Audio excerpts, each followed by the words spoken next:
Yes, here we are. So I said last time that Dyson Sphere program was not going to live up to my dreams, and turns out I was right, but I wasn't as right as I'd hoped. I have spent a lot of hours on this game. The Steam stats aren't accurately accurate because I let it run overnight a few times, because that's a good way to stock up on stuff.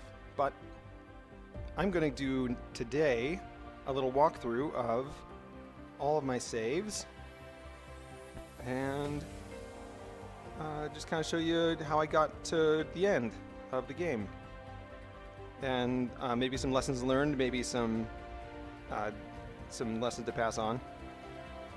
It's a pretty straightforward game, but I like the way it works. So let's see. Let's go right into it. Here we are. So this is the first save game that I've got, and I think this is about where I left off at the end of last stream. Maybe not. Maybe it was a little more advanced. But I've got some coal mining. I'm just burning it in a generator for power. I've got windmills scattered all over the place, using them as power poles. That was dumb. Because they get in the way. They take up a lot more space than power poles. I've got this wireless power tower right in the middle of the base because I was using it to charge up. So I wouldn't use fuel. That was dumb. There's plenty of fuel. You don't have to do that. That's totally unnecessary.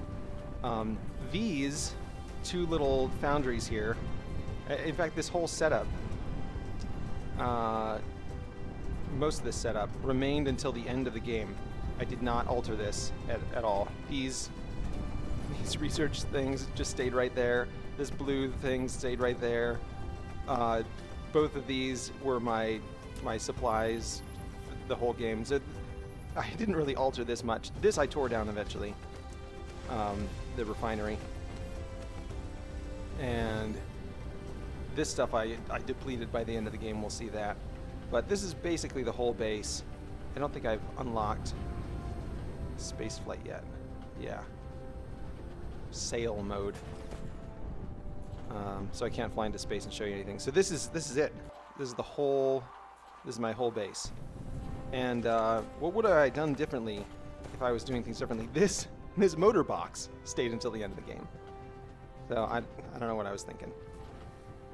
But I'm just going to pop chat out here. Not that anyone is going to be in chat, but it's nice to be able to... There we go. Nice to be able to see it. So what would I have done differently? I would have been more intentional about how I laid out my manufacturing. I didn't really understand how the shift copy thing worked, where you can like build a whole bunch in a row like this. And that's a really powerful way of building stuff. So I would have built that. In fact, I'll show you what I would have built. I did eventually build it later. So let's get to it.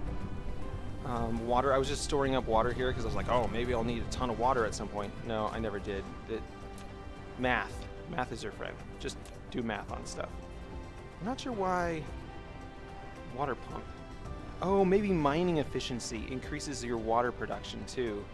I think it must. Because in the tech tree, so this is how far I got in the tech tree at this point.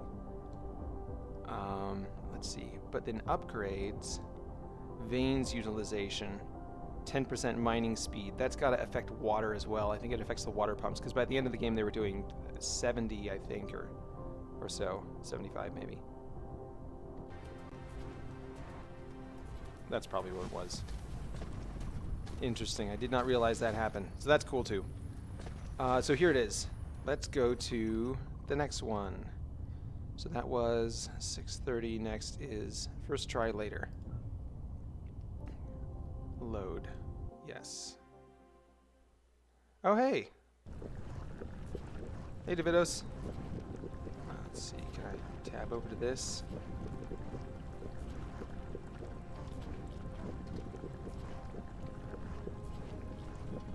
Glad you're watching. Just doing a tour of my Dyson Sphere program bases.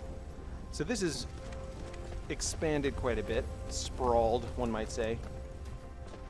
You can see here's the original base still, all kind of nestled in here. I've got a few graphene production things, and this got reworked later. I still haven't figured out how to build production lines, but I've got something starting on a production line like this. This is kind of a production line here. These arc smelters. I don't think I've got stellar flight yet. Yeah. Oh no, I do. I've got a base over here. It's mining titanium. You can see the titanium ore is going down. So the titanium, oh yeah, here it is. So I've got titanium coming in. I've got a little bit of silicon coming in. I put these in here because I figured maybe I'd use them, but I didn't realize that you should probably have a space for returning the empty ones also. So that's a good thing to remember if you're doing remote power generation or energy transfer. Have a return for the empties if you're using accumulators. If you're using fuel, you don't need empties because they just burn it all up, but the accumulators need to come back. So I have this thing here making accumulators and then just pumping them out. That ended up being nice, but I never really set that system up. Or I did eventually set it up, but it was a pretty late game. I didn't really need it anymore.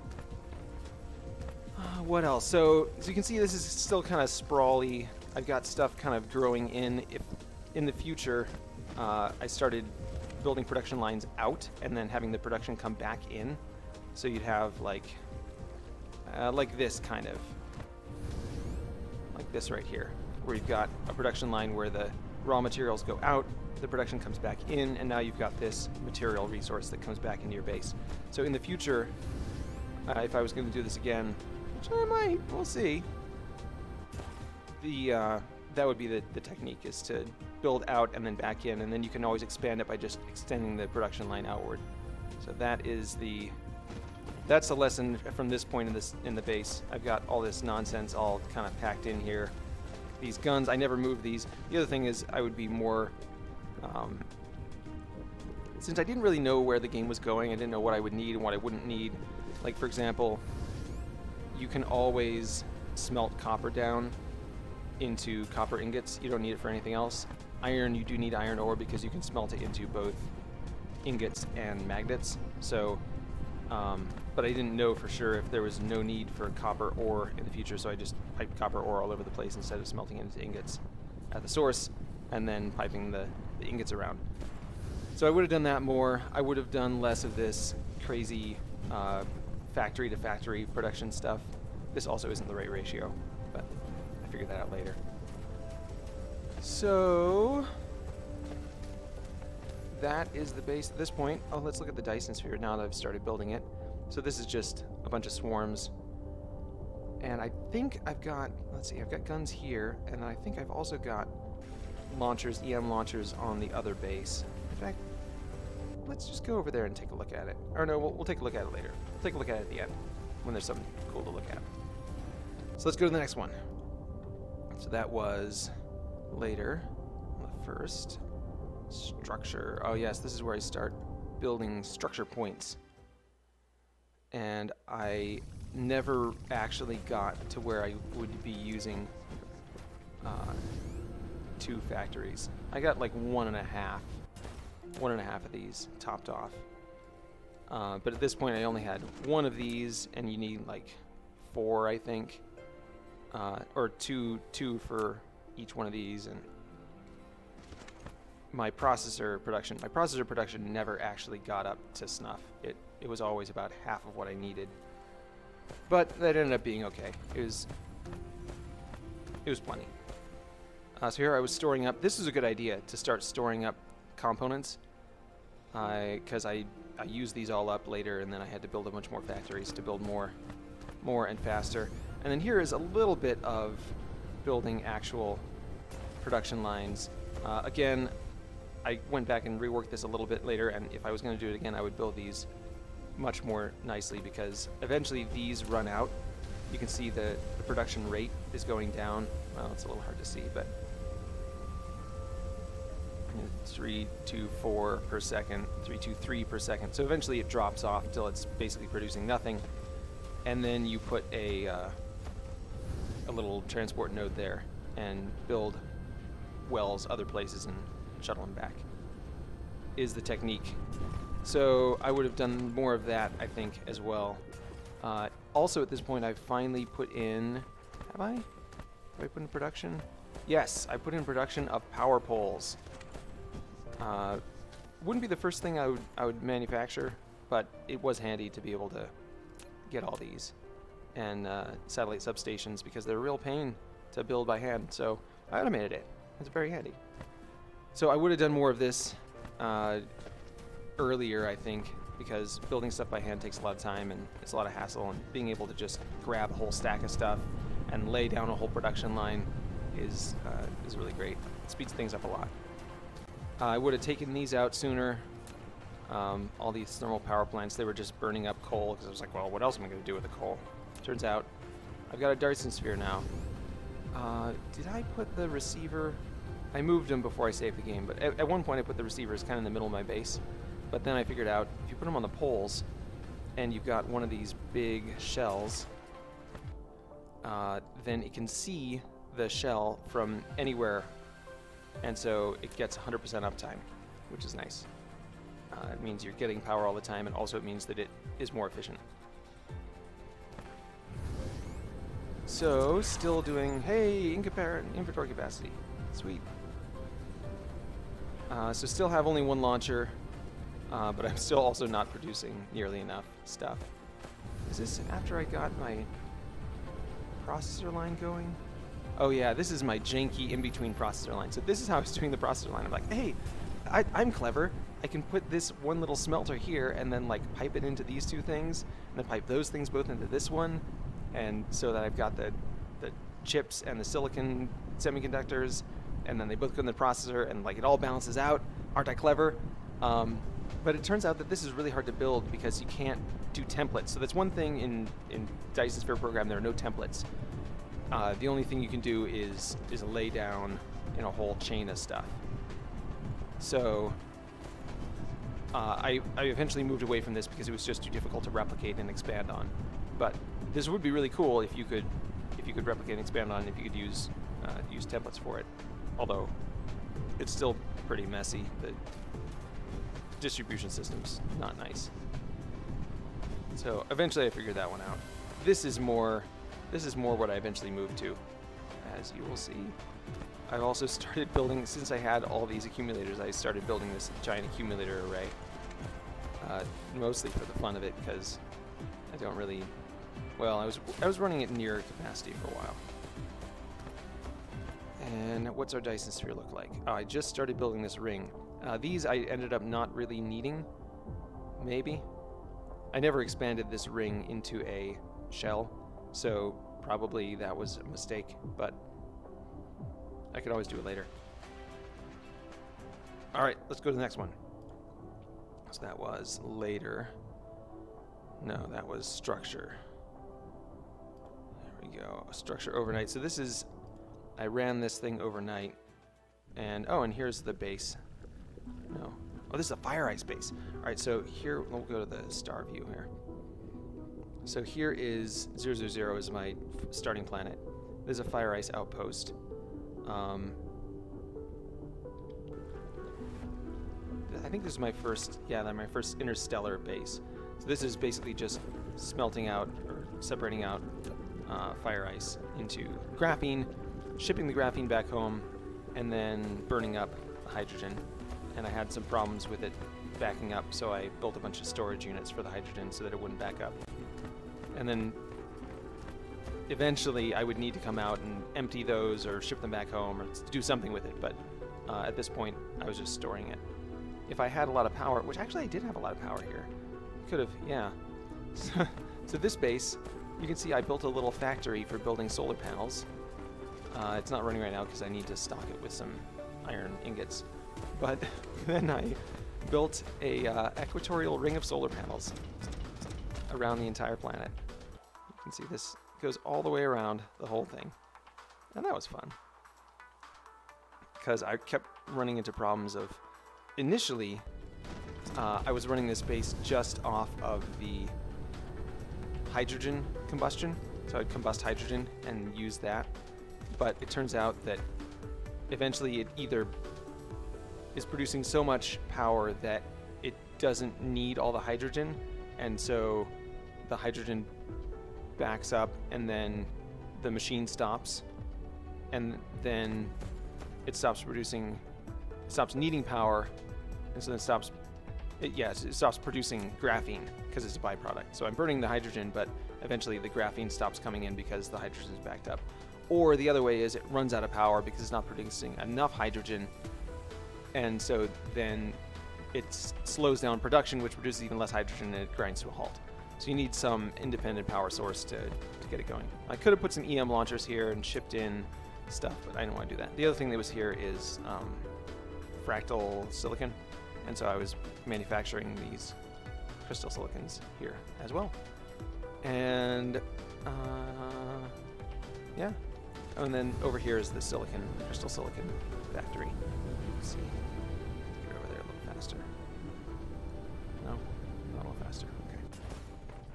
So this is just a crystal silicon factory, and then over here is where I was mining the silicon, and eventually I piped this, I piped this in here, and now it's piping in. Oh yeah, and this is set to, I don't know, why is that backed up? That's weird. Is that full? Storage, oh there it is, high purity silicon. Iron, I didn't pipe the iron in. Anyway, so there's a little outpost.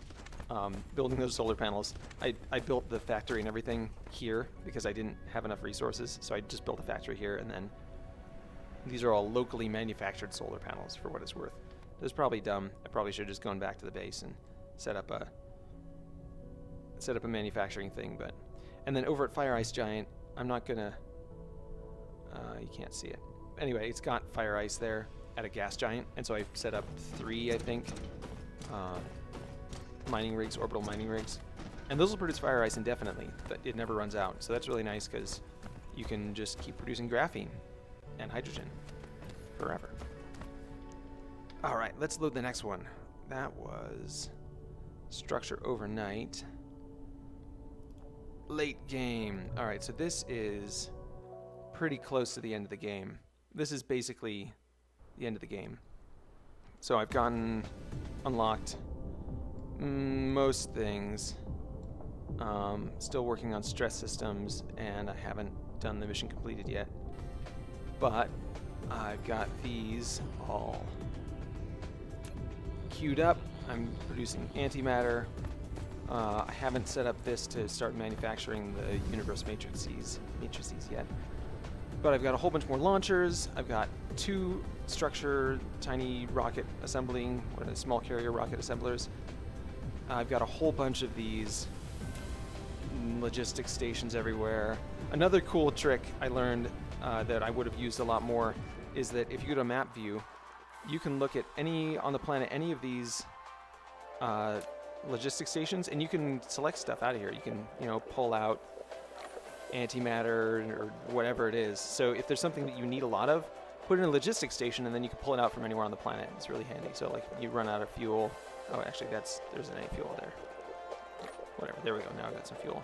Or you want to get some quantum chips. So I would, in the future, use logistics stations for storing things, even if I don't plan on shipping them anywhere, just because they're so handy for accessing stuff. Like, oh, I need some more plates or whatever.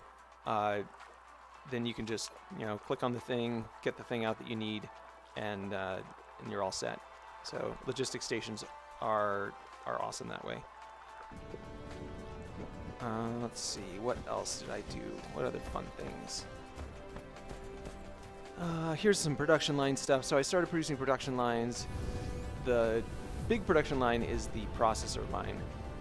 And I learned that this is 1-to-1 Mark II microcrystalline component to Mark I processor is balanced, and then you need 2 circuit board, 2 circuit boards for every 3 processors. So I just put them all in a line like this, and because they all use copper, or both of the component things use copper, then I put the copper line down the middle, and then I could transfer these into the middle, and then iron plates go in to the circuit boards, and the processors just use the circuit boards and the microcrystalline components. And so that whole thing kind of works nicely together, so you can have it all all lined up. And then if you want to expand it, you can just expand the circuit boards and the processors together. You don't have to do a whole separate line. So that worked out pretty well. I like how that was. The downside, of course, is that you need a very high-speed belt for your copper because you end up using a lot of that. So I never really did expand this to where it was actually providing the needs for the whole system. Let's see if we can find processors. It consumes like, well, right now consumption matches demand because it's not backed up. But I think it's consuming like 138, no, over 200 a minute by the end of the game. Or I was demanding over 200 a minute. I was only producing like about 100. So I need to up that a lot more. But I did finally get my my quantum chip production going, and right now it's backed up because the processors aren't backed up. But eventually that did fulfill it and worked out. And then let's see, is there? No, I didn't build that until later. I ended up building some more graviton components, graviton lenses. Right now I just have one graviton lens factory, and I needed like 4 to fulfill all these research facilities so that I could get all that going. So that's another thing I would have done earlier, is tried to balance my research production and kind of prioritize that, because it took a long time to research stuff because the green energy cubes, whatever these are called, gravity matrices, are underproduced. Let's see, deuterium fuel cells, I was underproducing those as well. What else? These I was underproducing. I ended up upgrading these to plane ship smelters, or plane, whatever they are. But I didn't have access to the monopole magnets for a while. Yeah, I don't have access to them right now. But eventually I built that. So let's go to, and let's take a look at the Dyson sphere. So this is Dyson sphere. I built, I think in the previous save, I built these hexagons. So there's like one here. So the first thing I did was I just built, let's pause this so you can see the grid. So I just built, when I didn't have any of the structure stuff, like you only have the one ring right around the middle, the equatorial ring is all you can build on. So I built a bunch of nodes here. And then from these nodes, I built hexagons. So you can see the hexagons going in there. And for whatever reason, some of these, for whatever reason, I didn't build hexagons all the way around the equator. I built them every other one. And then some of them I built hexagons. So this is a little bit of a mess. Eventually I settled on this kind of shape where you have hexagons and then these diamond shapes going up the sides. But then over here I built just kind of wacky nonsense shapes. This is like some sort of different pentagonal, trigonated pentagonal thing, or quadrilateral I did. So that's not great, but eventually it got done. All right, so let's load that last one, and we'll take a look at the final post endgame load. So this is after I beat the game, I've unlocked the mission completed thing, and I've finished the Dyson sphere. It's all enclosed, the stellar enclosure. I'm kind of sad that you don't get anything special for completing the stellar enclosure. It seems like that would be a milestone that you'd want to reach, but it doesn't acknowledge it in any way, at least not I know of. And you only get 2.8. Well, there's 193. 2.6. There we go. 2.63 gigawatts for completing that. The other weird thing is that it doesn't do like any kind of obstruction. So this is completely enclosing the star, but the solar panels on the planet still work, and like these rings out here are still producing power. This Dyson swarm is still producing power. So it's kind of goofy that it doesn't acknowledge, like even having this shell. I think you can just keep building shells, like concentric shells around the star over and over and over. So that's kind of weird. The other weird thing is that it doesn't give you any resources. It seems like this would be giving you hydrogen and deuterium and helium or whatever, resources from enclosing the star because the star's got solar wind going on all the time, but it doesn't. So you can't use it as a mine. But and then at this point, I haven't finished the last structure thing, but you can build an enclosure over it. It's just structure points can't be built over there. The beams connecting them can go over the excluded area. You can see that red zone is, if I can zoom in far enough, see the red zone there is going. This is going on the inside of the red zone, but it doesn't matter as long as these are on the outside. So you can finish the enclosure without finishing the last structure point thing. The other thing I was wondering about is if you need more structure points to make it bigger, but it seems like it doesn't matter how big it is, like what the radius is, and it also doesn't affect the power output, which makes sense if the structure size is scaled to the size of the sphere. It might change the number of cell points you get, so I'm not sure. I'm not sure how all that works.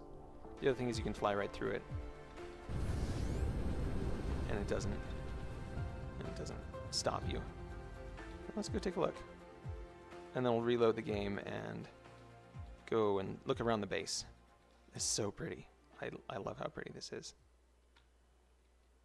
I also wish there's a way to slow down. Like, there's an accelerate button, but there's no decelerate button. Oh, I guess you can push back. Okay, so I'm a dummy. You just push backward and it slows you down. That would have been nice to know when I was cruising around trying to not crash into my base. So here we are. Oh, it's so huge. But I think you just go right through it. Whoop! Yep. And there's the star. And here we are inside our stellar enclosure.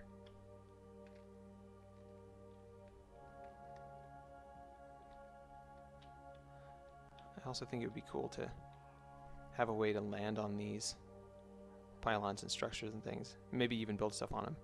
Because once you've got a stellar enclosure, of course, it would be neat to use it as a building location. And it's certainly big enough.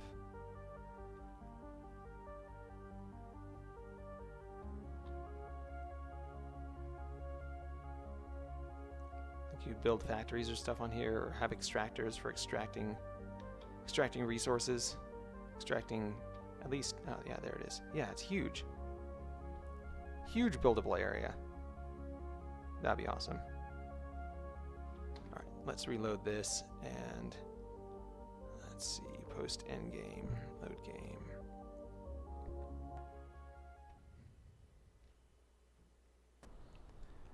So I've accumulated all these small carrier rockets. Actually, let's go to the Dyson sphere and just build some more stuff. We're gonna add, let's see, one, show grid, add lines.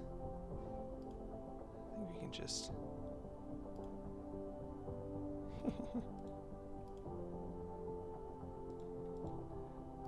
remove that. Graticule. There we go. And let's fill that. There we go.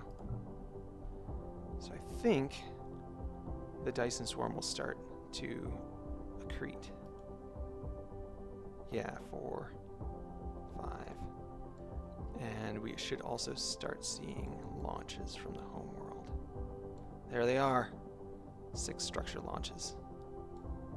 So this is what it looks like when you're actually building the Dyson swarm. They're launching these structure points, and the structure points come over and get added to the points that need them. So like this needs 300 structure points. It's got 210, and it's receiving 9.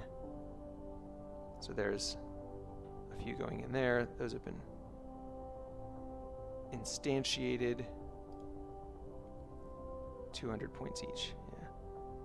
And then these are also starting to get cell points, so that's 28 cell points inbound. You can see the ones that are kind of turning blue here are the ones that are peeling off from the swarm and going to rendezvous with the point. There was a point, oh, there they come right there. there's a point when I was finishing the Dyson shell, when I put in the last ones, where it consumed my whole Dyson swarm, and so the whole swarm was like collapsing in this kind of chaotic way. It looked very, unorganized, but then they would all coalesce onto these strands as they met the structure points. It's a very cool thing to watch. I kind of wish that I had taken a video of it, but oh well, didn't happen.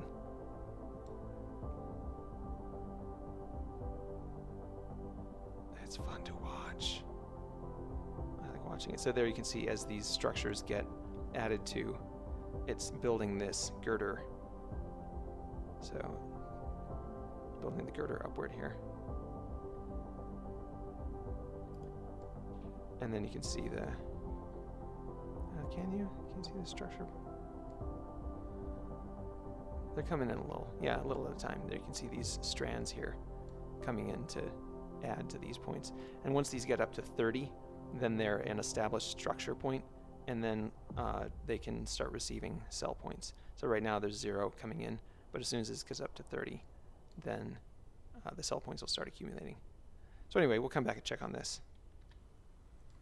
I wanted to show off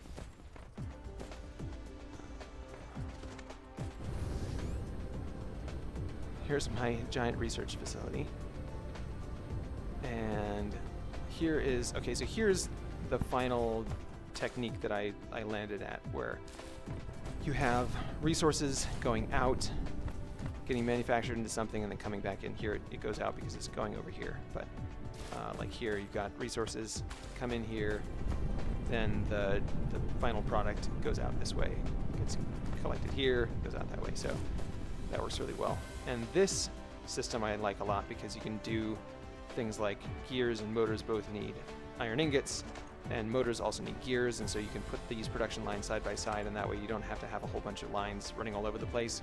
You can just run one line in and then have it feed multiple production lines. And same thing with this. This is all resources in the middle and then finished products on the outsides, and those peel off and get produced. And then same thing here.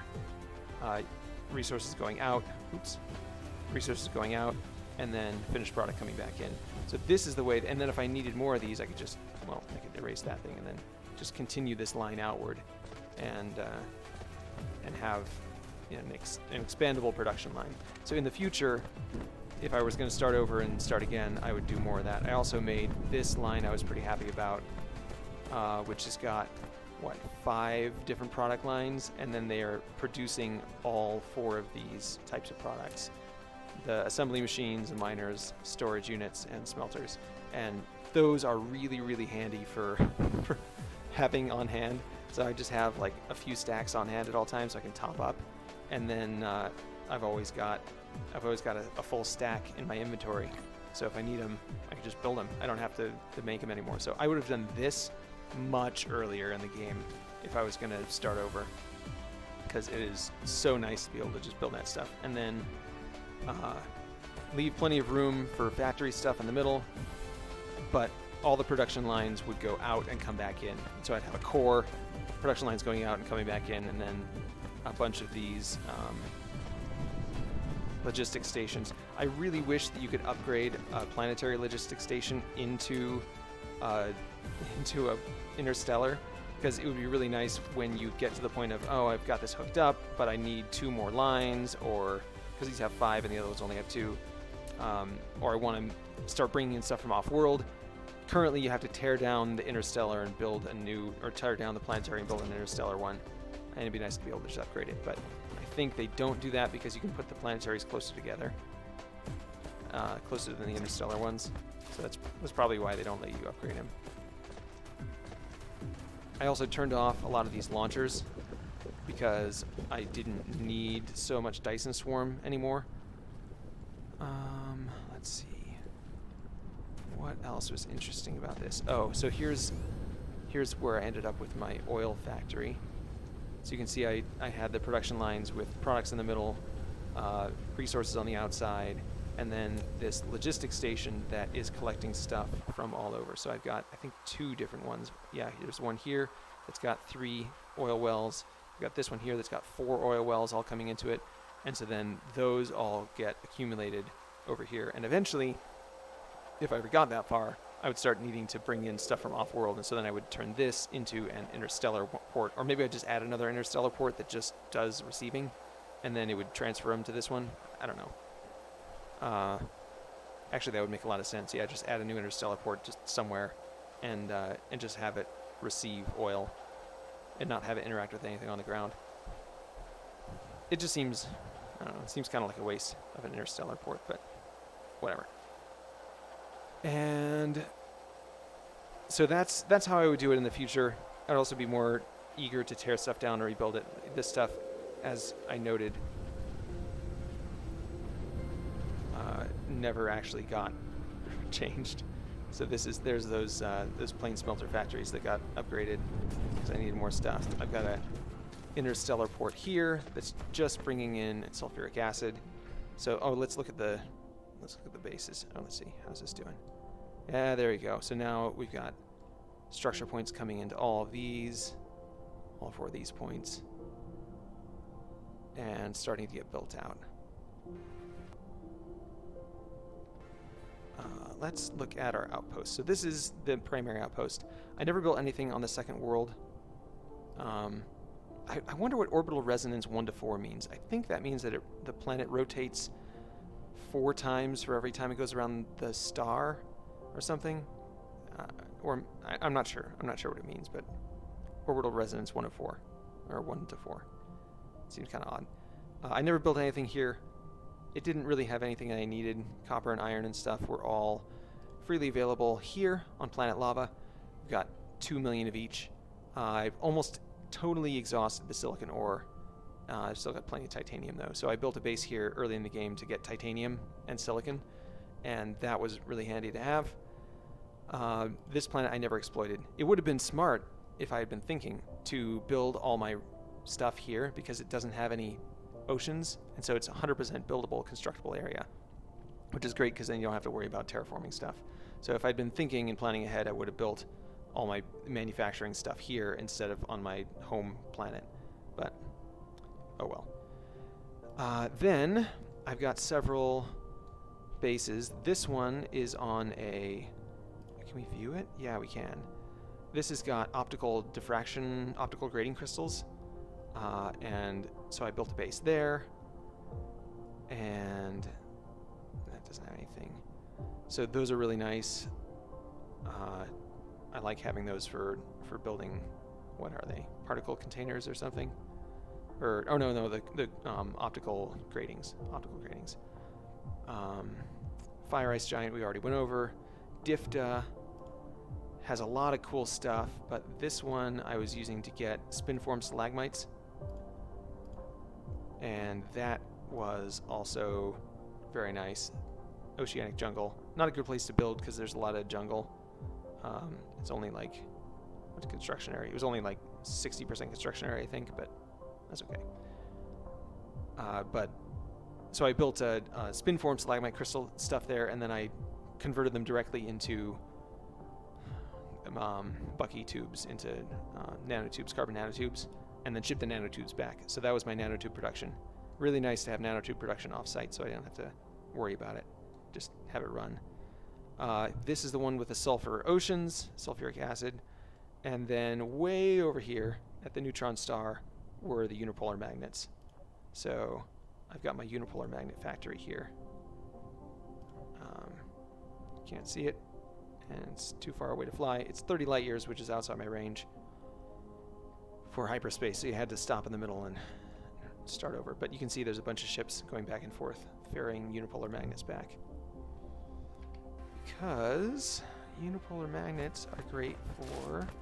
Let's see, where am I? I got all turned around. There we go. Unipolar magnets are great for producing particle containment units, which are great because you need those for strange matter. And also for antimatter, I think. I never automated antimatter production. Another thing maybe I would have done, although you don't really need it. Like, I've got a full inventory and I only ever use like 4 antimatter fuel rods. They just last forever, so you don't really need to automate that stuff unless you're doing offsite fuel production with miniature suns or whatever. I never researched them just because, like, it reminds me of that bad Spider-Man movie, and I don't know. It seemed like a dumb generator. I would have liked it better if it was, you know, Total Annihilation generator or something. I don't know. It would have been. Artificial star just seems kind of goofy. But, oh well. Maybe I'll queue it up at some point. So I just had this little factory producing antimatter. And whenever I wanted more, I just made some annihilation constraint spheres myself by hand. And then there's the photon production, some more iron. I did move to iron, all my iron and copper ore onto the resource node system, logistics system. Yeah, is there anything else to show? Any questions? Nobody's in chat. I don't think anyone's even watching. That's okay, you can watch it later. So you can see here I ended up tearing down my oil well. This all got, let's see, where was it? It's over here. This oil well all got torn down. Crude oil production, yeah, I didn't need it anymore. So I tore all that down, built some stuff, built some factories for motors, for thrusters and engines. Those are really handy for when you're building a bunch of resource mining stations. Oh, let's go look at that. Let's go look at the gas giant. And we'll go look at those mining rigs. See what they are. There they are. Boo, sail mode ends. So we've got, what, 8 of these? Yeah, 8 of these. And I think I wasn't quite using all of it. Well, we'll see. We'll see when this gets up to, oh no, it has to get up to 600.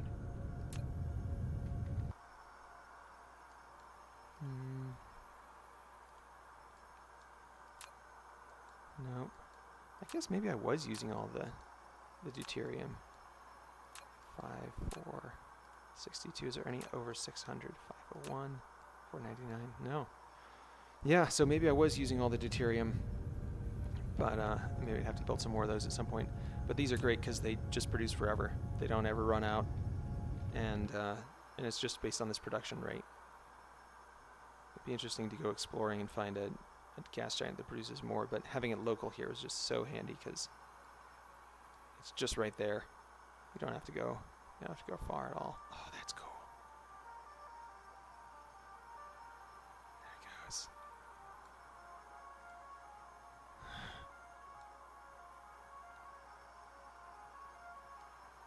Sweet.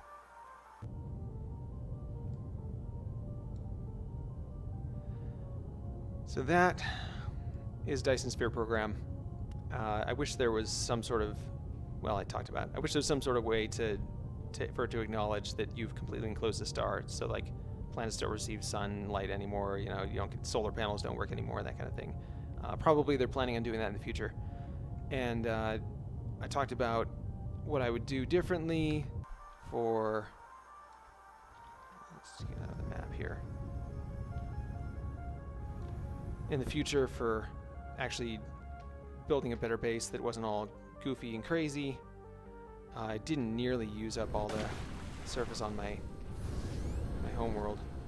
I probably would have built my base on a different world, moved as soon as I could fly, just move everything over to the other planet so that I could pack it all up and move it over there so that I could have building space without worrying about oceans. Yeah. So there we are. What a game. What a cool game. Well, thanks for joining me, guys. I'm going to shut the stream down. And I guess I'll just leave it, what, here? The rising Dyson sphere. Maybe walk over so I can see it.